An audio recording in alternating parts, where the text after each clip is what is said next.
Point number 7, share মার্কেটে যারা নতুন আসে তাদের মধ্যে বেশিরভাগ জনই আসে বড় বড় প্রফিটের গল্প শুনে, স্ক্রিনশট দেখে এবং ইউটিউবে ভিডিও দেখে।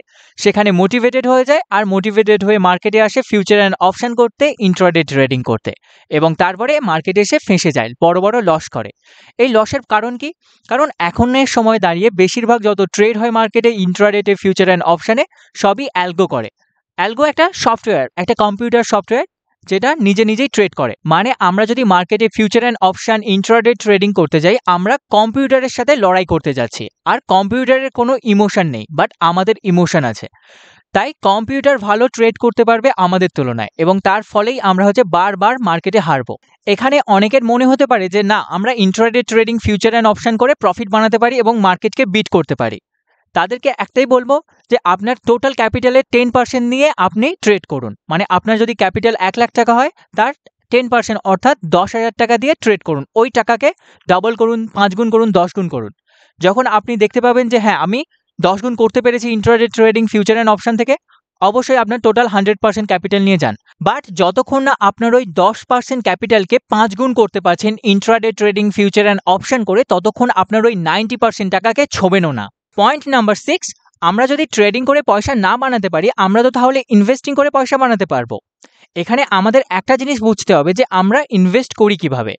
আমরা বেশিরভাগ সময় বন্ধুদের কাছ থেকে টিপস নিই, বা লোকের কাছ থেকে টিপস নিই, নিউজ চ্যানেল থেকে টিপস নিই, এবং সেই টিপসের বেসিসে আমরা ইনভেস্ট করি।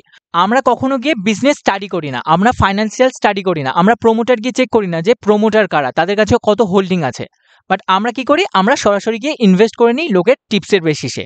এইভাবে মার্কেটে প্রচুর লোক লাখ লাখ টাকা ইনভেস্ট করে। বাট অন্যদিকে আমরা যদি একটা মোবাইল কিনতে চাই, আমরা কত স্টাডি করি, আমরা কত রিসার্চ করি যে এই প্রাইস রেঞ্জের ভেতরে কোন কোন মোবাইল আছে, তাদের কি ফিচার্স আছে, আমরা কত কিছু চেক করি। বাট যখন আমরা কোনো কোম্পানিতে ইনভেস্ট করছি, তখন আমাদের কাছে টাইম নেই ওই কোম্পানিটাকে স্টাডি করা, ওর বিজনেসকে বোঝার। তো এরকম করলে আমরা কখনো মার্কেটে লং টার্ম টিকে থাকতে পারবো না এবং বড় পয়সা বানাতে পারবো না। পয়েন্ট নাম্বার 5, আমরা পেনি স্টকসের পেছনে ছুটে বেড়াই। যারা মার্কেটে নতুন আসে তারা মনে করে যে 2 টাকার কোনো একটা পেনি স্টক 4 টাকা হয়ে যেতে পারে, 5 টাকার কোনো একটা পেনি স্টক 10 টাকা হয়ে যেতে পারে। বাট একটা 1,000, 2,000 টাকার শেয়ার, এগুলো ডবল হবে না।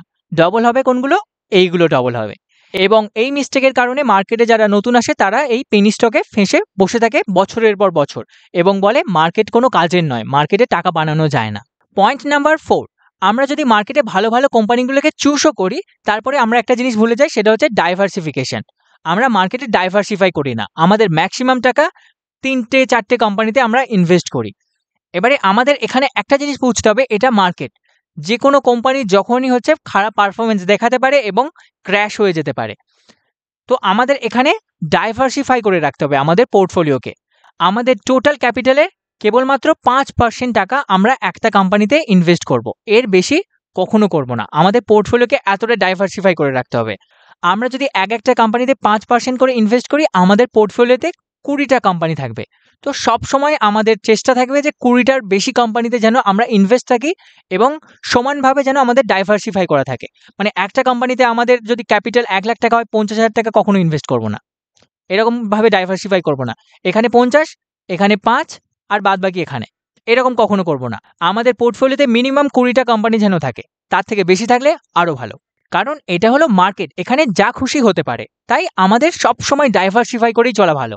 পয়েন্ট নাম্বার 3, লোন নিয়ে মার্কেটে ইনভেস্ট না করা। মার্কেট যদি এরকম নিচে আসে এবং আমরা যদি মনে করি যে এখান থেকে আমরা দেখতে পাচ্ছি যে মার্কেট ওপরে যাবে, আমরা তো অনেক সময় আমাদের মনে হতে পারে যে আমরা এখানে একটা লোন নিয়ে এখানে ইনভেস্ট করে দিই। বাট এটা আমরা কখনো করব না। মার্কেটে কখন কি হবে কেউ জানে না। হয়তো একটুখানি উপরে গিয়ে আবার নিচে গেল, 20, 30, 40% নিচে গেল, এবং 2 বছর 3 বছর কিছুই করলো না মার্কেট। এমনটা অনেকবারই হয়েছে, এমনটা অনেকবারই দেখা গেছে। মার্কেট নিচে এসে অনেকবার এরকম কনসলিডেশনে চলে গেছে। তো এই সময় যদি আমরা লোন নিয়ে ইনভেস্ট করি, কি হবে? আমাদের তো টাকা ওখানে ফেঁসে থাকলো 20-30% নিচে, এবং তার পরিবর্তে লোনের ইন্টারেস্ট দিতে হচ্ছে আমাদের প্রতি মাসে, এবং আমাদের ঘাড়ে লোন চেপে আছে। তখন আমাদের কাছে উপায় কি থাকবে? তখন আমাদের কাছে একটাই উপায় থাকবে যে 20-30% লসে যেটা আমরা লোন নিয়ে ইনভেস্ট করেছি সেখানে আমাদের বিক্রি করে দিতে হবে, এবং সেই লস নিয়ে আমাদের বেরিয়ে যেতে হবে মার্কেট থেকে। আর মার্কেট থেকে যদি আমরা এরকম করে একবার বেরিয়ে যাই, আমাদের মার্কেটে আর আসার সাহসই থাকবে না। পয়েন্ট নাম্বার 2, আমরা মার্কেটে কি করি যে যখনই কোনো কোম্পানির শেয়ার এরকম ওপরের দিকে যাচ্ছে, আমরা তখন এখানে এসে এন্ট্রি করে দিই। আমরা মনে করি আমরা যদি এখানে ইনভেস্ট করে দিই আমাদের টাকা অনেক স্পিডে গ্রো করবে এবং অনেক প্রফিট বানাতে পারবো। বাট তারপরে কি হয়, আমাদের এন্ট্রি করার পরে মার্কেট এরকম ডাউনফলে আসা স্টার্ট করে। এখানে এর পেছনে কারণ কি? আমাদের একটা জিনিস বুঝতে হবে, মার্কেট কখনো এরকম সোজা যায় না। মার্কেটের ৩ টে ফেজ হয়। একটা হচ্ছে এরকম কনসলিডেশন ফেজ, যেখানে কিছু হবে না, অনেকদিন পড়ে থাকবে। তারপরে হঠাৎ বড় একটা মুভমেন্ট আসবে, তারপরে আবার ডাউনফল হবে, আবার কনসলিডেশনে যাবে। মার্কেট এইভাবে চলে। তো বেশিরভাগ সময় যারা মার্কেটে নতুন আসে তারা এখানে দেখে এখানে এন্ট্রি করে, আর তারপরে এখানে ফেঁসে যায়, এইসব জায়গায় ফেঁসে থাকে। অনেকেই হয়তো এইসব জায়গায় এখনো ফেঁসেও আছে। তো আমাদের এই জিনিসগুলো থেকে বেঁচে থাকতে হবে, তবেই আমরা মার্কেটে লং টার্ম টিকে থাকতে পারবো এবং ভালো প্রফিট বানাতে পারবো। পয়েন্ট নাম্বার 1, আমরা মার্কেট থেকে বেরিয়ে যাওয়ার প্ল্যান করি। আগের পয়েন্টের সাথে এটাই রিলেটেড। মার্কেটে আমরা যেমন জানি যে মার্কেট কখনো এরকম সোজা চলে না। মার্কেট কেমন চলে, এরকম যায়, তারপরে উপরে যায়, আবার নিচে আসে, আবার কনসলিডেট করে, আবার উপরে যায়, আবার নিচে আসে, কনসলিডেট করে, আবার উপরে যায়। মার্কেট এরকম চলতে থাকে। তো মার্কেটে যারা নতুন আসে তারা এই জিনিসটা ভালো করে বোঝেই না। তারা জানে যে মার্কেট সবসময় এরকম ওপরের দিকে চলতে থাকে। তো এখানে কি হয়, এখানে কেউ ইনভেস্ট করে দেয়। যখন দেখছে যে এরকম মুভমেন্ট হচ্ছে, বড় একটা আপসাইডে মুভমেন্ট চলছে, তো এইসব জায়গায় এখানে এসে এন্ট্রি করে। আর তারপরে কি হয়, একটু উপরে গিয়ে তারপরে নিচে চলে এসে অনেকদিন পড়ে থাকে। তো এই সময় সবার দম আটকে যায় এবং তখন প্ল্যান করে এখান থেকে আমি মার্কেট থেকে বেরিয়ে যাব, আমি এটা সহ্য করতে পারছি না। তো এটা তখন কি হয়, মার্কেটের পরীক্ষা চলে। এই জায়গায় মার্কেটের পরীক্ষা চলে। যারা নতুন নতুন ট্রেডার এসেছে তাদেরকে মার্কেট এক্সাম নেয়। তো মার্কেট যখন এরকম এক্সাম নেয় তখন মার্কেটে নতুন নতুন ট্রেডাররা মার্কেট ছেড়ে বেরিয়ে যায় এবং আর মার্কেটে কখনো ফেরে না। তারা তখন বলে মার্কেট মানে জুয়া, মার্কেটে টাকা বানানো যায় না, মার্কেটে লস হয়, কেবল মার্কেটে সবাইকে ফাঁসানো হয়। আমাদের এই জিনিসটা বুঝতে হবে যে মার্কেট কখনো এরকম ওপরের দিকে চলবে না। মার্কেট এরকম নিচেও যাবে, আবার উপরে যাবে, আবার নিচে যাবে, আবার উপরে যাবে।